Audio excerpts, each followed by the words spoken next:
আমি আপনাকে ধন্যবাদ জানাচ্ছি। এরকম একটা প্রেস্টিজিয়াস চ্যানেলে আমাকে অংশগ্রহণ করার এই সুযোগ দেওয়ার জন্য, এবং আপনার এই চ্যানেলের মাধ্যমে আমি বাংলা ভাষাভাষী বাংলাদেশ এবং সারা দুনিয়ায় যারা আছেন সবাইকে আমার সালাম এবং শুভেচ্ছা জানাচ্ছি। Thank you so much.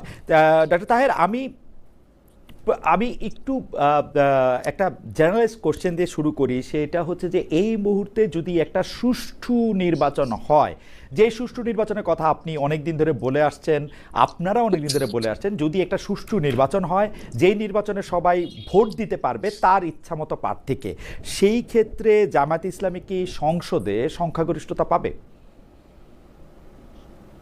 আহ, প্রথম কথা হচ্ছে আমি আহ, এটা দাবি করতে চাই না যে আমরা সংখ্যাগরিষ্ঠতা পাবো। কারণ হচ্ছে নির্বাচনে জনগণ যাদেরকে বেশি ভোট দেবে সেটা রিফ্লেকশন হবে ভোটের পরে। তবে আমরা এটা মনে করি যে জামাত ইসলামী 5 অগাস্টে এবং জুলাইতে তার ভূমিকার কারণে মানুষের ভিতরে এক ধরনের আস্থা তৈরি করতে সক্ষম হয়েছে। হুম।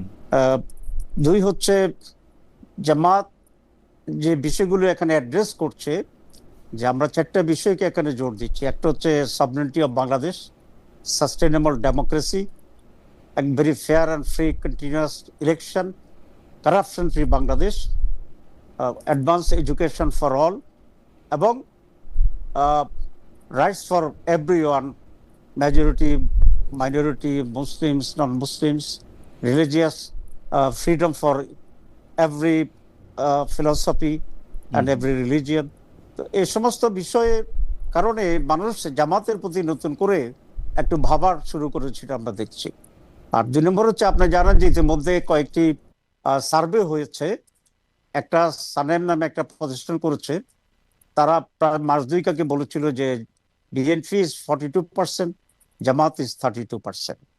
কিন্তু 3 সপ্তাহ আগে ব্রাক ইউনিভার্সিটি থেকে একটা সার্ভে হয়েছিল, সেখানে তারা বিএনপিকে 12% দিয়েছে, জামাতকে 10.47% দিয়েছে। তো আমি দ্বারা এটা মিন করতে পারছি যে যে difference between BNP and Jamaat is reducing day by day. আগে যেখানে 10% রিডিউস ডিফারেন্স ছিল, এখন এটা আপনি যদি ডবল করেন 12কে, এটা 24, আর জামাতকে এটা যদি আমরা 21, 3% হয়ে আসছে। এবং যে দুটি প্রতিষ্ঠানের সার্ভের কথা আমি উল্লেখ করেছি, কোনো প্রতিষ্ঠানেই আইডিওলজিক্যালি জামাতকে ফেভার করে না। আমি মনে করি তারা সঠিক তথ্য এখানে দিয়েছে। আপনি কি 2 মনে নম্বর করেন? হচ্ছে জি, শেষ আমি করেন আরেকটু আপনি। এড করছি কাইন্ডলি। জি। সেটা হচ্ছে আমরা এবার নির্বাচনটাই এককভাবে জামাত ইসলামী এইভাবে করতে চাচ্ছি না। আমরা চাচ্ছি যারা জুলের চেতনাকে ধারণ করে, যারা একটা করাপশন ফ্রি বাংলাদেশ গড়তে চায়, এবং যারা মৌলিকভাবে বাংলাদেশের রাজনীতি এবং অর্থনীতিতে একটা নতুন যাত্রা করে নতুন বাংলাদেশ গড়ার স্বপ্ন দেখছে, তাদের সকলকে মিলেই আমরা একসাথে একটা নির্বাচন করার জন্য চেষ্টা করছি। এবং আমাদের সেই অ্যালির ভিতরে আমরা জোট বলবো না, আমরা আন্ডারস্ট্যান্ডিং বলবো। বাংলাদেশে যে মেজর যদি 10টা অর্গানাইজেশনকে আপনি বিবেচনা করেন যাদের পাবলিক স্টেক আছে, এবং কোথায় কোথাও leadership is known to the people, strong leadership আছে, এর ভিতরে 10টা দল যদি আপনি বিবেচনা করেন, তাহলে এখন 8টি দলেই আমরা একসাথে কাজ করছি বিয়ন্ড বিএনপি। তো সেই জোটটা মিলে যদি আমরা অ্যাপ্রোচ করতে পারি এবং ইলেকশন ফেয়ার হয়, যেটা নিয়ে আমাদের শঙ্কা আছে, তাহলে is may not be very impossible, but may not be very abnormal things that আমাদের এই জোট যদি শেষ পর্যন্ত সাস্টেইন করে, তাহলে এটা মেজরিটি পিপল সাপোর্ট এনজয় করতে পারে। ওকে, এবার আমি কোশ্চেনে আসি। আপনার কাছে কি এইটা মনে হয় জামায়াতে ইসলামী বাংলাদেশের রাজনীতি শুরু করার পর এখন জামায়াতে ইসলামীর প্রতি মানুষের আস্থা বা সমর্থন, যেটা আপনি বললেন, সেটা সবচেয়ে বেশি আছে? আমি মনে করি অতীতের চেয়ে এখন সেটা বহুফোল্ড, অনেক গুণ বেশি আস্থা এবং সমর্থন আমরা দেখতে পাচ্ছি। আপনি যদি এটা মনে করেন, তাহলে আপনার সবচেয়ে বেশি নির্বাচনে যাওয়ার জন্য সবচেয়ে বেশি আকুলি বিকুলি বা আকুতি থাকার উচিত ছিল না? কিন্তু আমরা তো দেখতে পাচ্ছি জামায়াতে ইসলামী নির্বাচনে যাওয়ার ব্যাপারে, মানে যেটা হচ্ছে স্বাভাবিক ভোটিংয়ে স্বাভাবিক নির্বাচন, সেটাতে যাওয়ার ব্যাপারে জামায়াতে ইসলামী এর আগে ফেব্রুয়ারি মাসের কথা সবচেয়ে আগে বললো, এখন আবার হঠাৎ করে পিআরের কথা বলে, বিশেষ করে নিম্নকক্ষে পিআরের কথা বলে একটা জটিল মানে আমি কি বলবো, একটা জটিল শর্ত আরোপ করে নির্বাচনে অংশগ্রহণ করার ব্যাপারে তাদের অনীহা আমি দেখতে পাচ্ছি। না, নির্বাচনে অংশগ্রহণ করার ব্যাপারে আমাদের কোনো অনীহা নেই।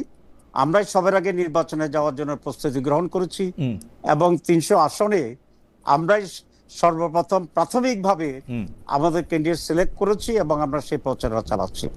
কিন্তু জামাত ইসলামী যেটা চায় সেটা হচ্ছে নির্বাচন নয়, একটি সঠিক নির্বাচন, শুধু জেনেতন একটি নির্বাচন নয়, একটি ফেয়ার, ফ্রি, পার্টিসিপেটরি এবং সকল মানুষ যাতে উৎসব করে ভোট দিতে আসে এরকম একটা নিরাপত্তার ভিতরে, স্বস্তির ভিতরে যে নির্বাচনটি হবে, যেখানে আপনি যেটা উল্লেখ করেছেন যে যার ভোট ইচ্ছা মতো করে সে দিতে পারবে, যেমন এরকম একটি নির্বাচন চাচ্ছে এবং সেটা ফেব্রুয়ারিতে চাচ্ছে। এখানে আমাদের আপনার কাছে সংশয়টা কোথায় যে যেনতন ভাবে নির্বাচন হবে? আমাদের সংশয়টা খুব স্পষ্ট। এক নম্বর হচ্ছে বাংলাদেশে ল অ্যান্ড অর্ডার সিচুয়েশন এখন পর্যন্ত সে পর্যায়ে সরকারের নিয়ন্ত্রণে নাই যেটা দিয়ে গভর্নমেন্ট একটা সুষ্ঠু নির্বাচন করতে পারে। সেকেন্ড, যারা মেন স্টেক হোল্ডার যারা আছে এখন, বেসিক্যালি যে মেজর দুইটা পার্টি আপনারা জানেন, সেখানে গত 1 বছরে আমি বলি একটি পার্টির যে বিহেভিয়ার সারা দেশে বিভিন্ন দখলের ব্যাপারে, চাঁদাবাজির ব্যাপারে তাদের লোকেরা একেবারে নিয়ন্ত্রণহীন আছে। এখন গতকাল রাত্রেও আপনার একটা পরিবহনের রুমে, পরিবহনের একটা অফিসের ভিতরে সামান্য সিগারেট খাওয়াকে নিয়ে কেন্দ্র করে যে হুলস্থুল হয়েছে এবং পরে শুনেছি 14 না 16 কোটি টাকা, 16 লক্ষ টাকা কিন্তু চিন্তাই হয়ে গেছে। তো এই পরিস্থিতিতে গভর্নমেন্টের যে স্ট্রং স্ট্যান্ড নেওয়ার কথা ছিল সেটি কিন্তু সেখানে আমরা দেখতে পাচ্ছি না। 2 নম্বর হচ্ছে আপনার সুষ্ঠু নির্বাচনের জন্য সকল পলিটিক্যাল স্টেককে নিয়ে নির্বাচনটা কিভাবে সঠিক হতে পারে, আমরা চিফ অ্যাডভাইজারকে বলেছিলাম যে আপনি সকলকে নিয়ে বসেন নির্বাচন কিভাবে হবে। কারণ যারা বাজার দখল করতে পারে নির্দ্বিধায় এবং সেখানে সরকার কোনো স্টেপ নিচ্ছে না, তারা ভোট কেন্দ্র দখল করবে, এটা অনুমান করা বা ধারণা করার ভিতরে বেশি অপরাধ আছে বলে আমি মনে করি। কিন্তু তাহির ভাই, এখানে আমার একটা পয়েন্ট আছে যে আমরা কিন্তু, আচ্ছা আপনি পয়েন্ট শেষ করে নেন, তারপর আমি আমার কথা বলি। আরেকটু হচ্ছে আপনি দেখবেন যে কতগুলো ব্যক্তির যে সমস্ত উক্তি আমরা দেখতে পাচ্ছি যে জামাত ইসলামী পার্লামেন্টে ভোট দিয়ে বাড়ি পর্যন্ত অক্ষত আসতে পারবে না। কেউ বলতেছেন যে কুমিল্লা বোর্ডের চেয়ারম্যানকে ফোন করে বলতেছে তোর কলিজা বের করে ফেলবো, একজন সাবেক এমপি।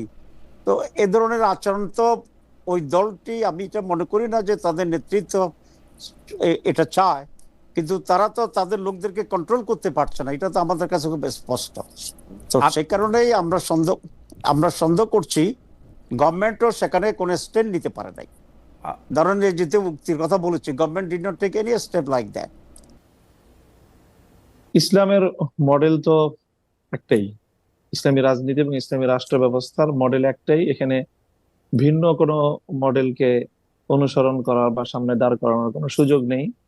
ইসলামের যে মূল সূত্র এবং ইসলামের যে মূল বুনিয়াদ, কোরআন এবং সুন্নাহ, অর্থাৎ আল্লাহর কিতাব এবং আল্লাহর পক্ষ থেকে আল্লাহর কিতাবের ব্যাখ্যা প্রদান করার যে অথরিটি, যিনি পার্সন হযরত মুহাম্মদ সাল্লাল্লাহু আলাইহি ওয়াসাল্লাম নবী, তার মাধ্যমে যেই আদর্শ আমরা পেয়েছি সে দুটো হলো আমাদের বুনিয়াদ। এবং তার এই দুটোর মাধ্যমে, কোরআন এবং নবীর সুন্নাহর মাধ্যমে প্রাপ্ত ইসলামী যে রাজনৈতিক ব্যবস্থা, সেই ব্যবস্থার নাম হলো খিলাফা ব্যবস্থা। এবং এই খিলাফা ব্যবস্থাই ইসলাম মুসলমানদেরকে দিয়েছে।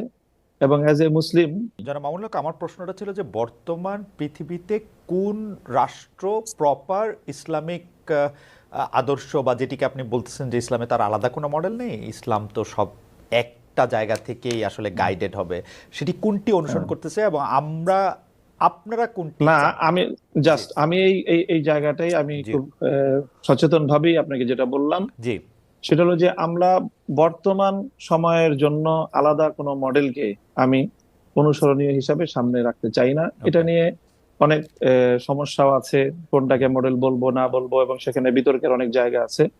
আমরা খেলাফা ব্যবস্থা যেটা 1924 সাল পর্যন্ত পৃথিবীতে বিদ্যমান ছিল খেলাফার নামে, এবং তার যে অনেকগুলো পর্যায় ছিল, খেলাফতে রাশেদা, খেলাফতে বনু উমাইয়া, খেলাফতে বনু আব্বাসিয়া এবং সর্বশেষ খেলাফতে উসমানিয়া, এইটাই ছিল ইসলামের পক্ষ থেকে প্রদত্ত রাজনৈতিক ব্যবস্থা, এবং সেই ব্যবস্থাটাই পৃথিবীতে কার্যকর ছিল বিগত প্রায় 100 বছর ধরে।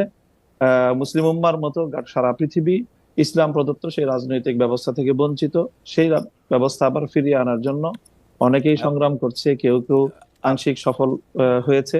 এখনো পর্যন্ত বিগত 100 বছরের মধ্যে পূর্ণাঙ্গ খেলাফা ব্যবস্থা প্রতিষ্ঠার কোনো নজির পৃথিবীতে বিদ্যমান নেই। আপনি 1924 সাল পর্যন্ত এটি বজায় ছিল বলে বলছেন, মানে আরেকটু কি বলবেন ভৌগোলিকভাবে কোন জায়গাতে স্পেসিফিকভাবে আপনি যেরকম খেলাফার কথা বলছিলেন সেটা ছিল, এটা যদি আরেকটু হ্যাঁ, সেটা খেলাফা উসমানিয়া, যেটাকে আমরা অটোমান সাম্রাজ্য বলে থাকি ইংলিশে, যেটাকে আমরা ইসলামী পরিভাষায় উসমানী খেলাফত বলে থাকি। অন্যরা এটাকে উসমানী সাম্রাজ্য বলে, আমরা এটাকে সাম্রাজ্য বলি না। রাইট। উসমানী খেলাফা, যার প্রধান সর্বশেষ রাজধানী ছিল তুরস্কে, এবং তুর্কি খেলাফত বলা হয় সেটাকে, এবং সেই তুর্কি খেলাফার অধীনেই পৃথিবীর বিরাট একটা অঞ্চল, মুসলিম বিশ্ব, সেটা পরিচালিত হতো। আপনি এই ওসমানিয়া খিলাফাকে কি আপনি মনে করেন যে তারা কোরআন সুন্নাহর আদর্শ ভিত্তিক ভাবেই এই খিলাফা ব্যবস্থা করেছিল? হ্যাঁ, তাদের মূল এখানে যে খেলাফা ব্যবস্থার যে মূল ভিত্তি, অর্থাৎ আইনের যে ভিত্তিটা, এবং সেই ভিত্তিটা হবে আল্লাহ প্রদত্ত আইন। আল্লাহ প্রদত্ত আইনের ভিত্তিতে সমাজ এবং রাষ্ট্র পরিচালিত হবে। সেক্ষেত্রে বিভিন্ন সময়ে রাষ্ট্র পরিচালনার ক্ষেত্রে আইন অমান্য করার বা যথাযথভাবে আইনের প্রয়োগে ভুল ত্রুটি থাকতে পারে, কিন্তু আদর্শিকভাবে নীতিগতভাবে সেই জায়গাটা খেলাফার অনুসরণ ছিল। আপনি ওসমানিয়া সাম্রাজ্যের যারা প্রধান ছিলেন, প্রথম দ্বিতীয় সুলাইমান থেকে শুরু করে আরো যারা, তাদেরকে আপনি আদর্শ মুসলিম খেলাফা শাসক মনে করেন?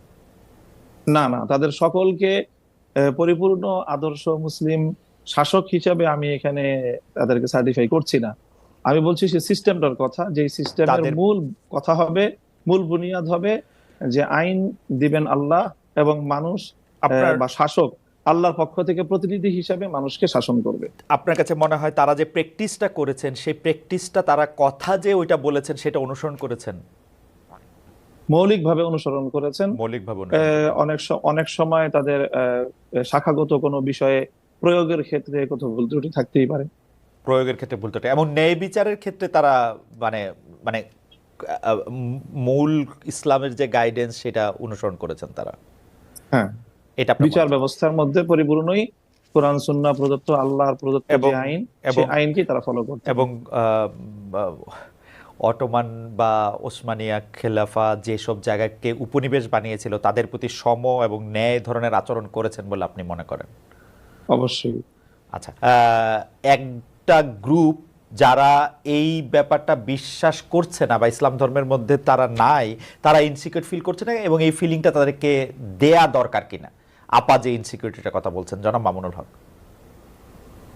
হ্যাঁ, এই যে অনিরাপত্তার কথা বা ইনসিকিউরিটির যে প্রশ্ন আসছে, এটা আসলে মূলত ইসলাম এবং ইসলামের যে রাজনৈতিক ব্যবস্থা বা ইসলামী যে রাষ্ট্র ব্যবস্থা, এই ব্যবস্থা সম্পর্কে মানে অনেকের না জানা থাকা বা একটা ভুল ধারণা থেকেই আমার মনে হয় এই ধরনের মনোভাব তৈরি হয় বা একটা আশঙ্কা তৈরি হয়।